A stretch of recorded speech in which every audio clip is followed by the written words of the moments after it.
C'est un coup dur pour le secteur pétrolier en Libye. La compagnie nationale de pétrole a déclaré des pertes de plus de 560 millions de dollars du fait d'une suspension des exportations.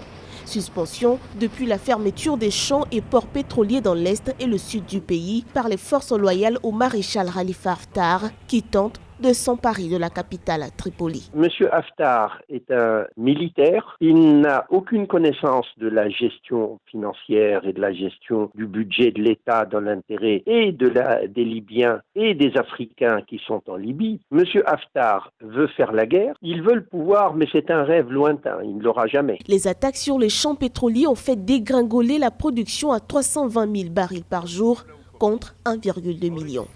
La compagnie a déploré que le pétrole soit un moyen de pression politique.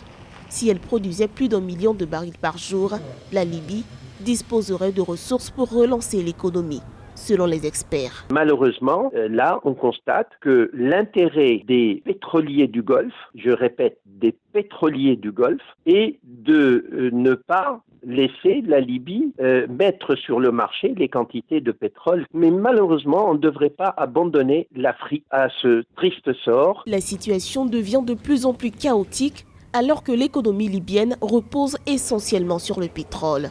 Ces recettes représentent environ 70% du produit intérieur brut et plus de 90% des revenus de l'État.